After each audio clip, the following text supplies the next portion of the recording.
The Malawi mapping project started essentially as an experiment.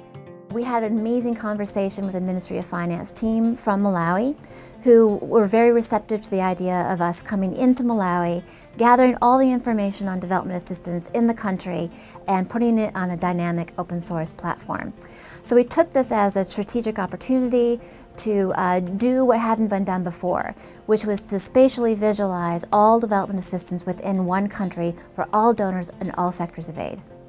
The Malawi project was a tremendous opportunity to move from what had been very high-level aggregate data to much more refined subnational data about international aid. So essentially what we knew before is that we knew that there was $3 or $4 billion going per year to Malawi from international aid donors. And of that, maybe 20% was World Bank, 15% was the European Community, etc. But we didn't know where those projects were in the country. We didn't know what exactly those projects were doing. And in particular, the donors didn't have information necessary to allow them to coordinate those efforts in a really robust manner. So getting this information and dragging it down to the subnational level and getting activity level information on that aid really opened up the spectrum of information that we had. In the case of the Malawi project, the team went into Malawi and actually visited with donor country offices. And so these donor country offices had information on file, or at the Ministry of Finance, they would have project documents. We were able to scan those documents and then with those scanned documents, search through and extract the location information to be able to code with. Students were really at the heart of the geocoding. We went through project documents looking for locations and then matched those locations with real locations using Google Earth and GeoNames and other resources.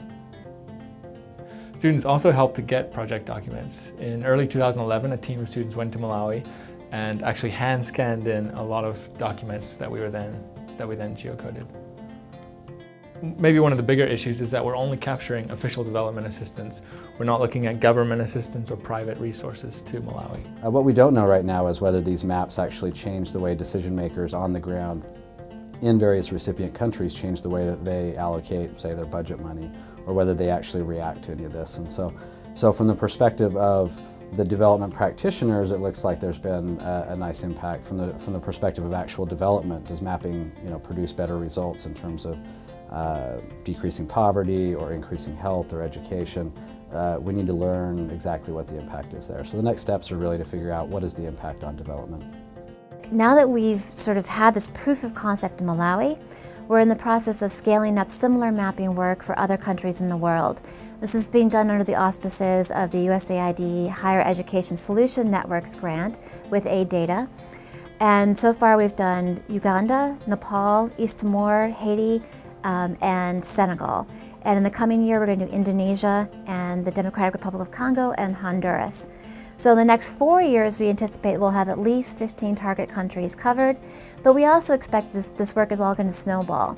As part of the International Aid Transparency Initiative, there's a lot of momentum by states to start to map all of their aid information to enhance aid transparency and accountability. So we also see that bilateral and multilateral donors are starting to do this of their own volition.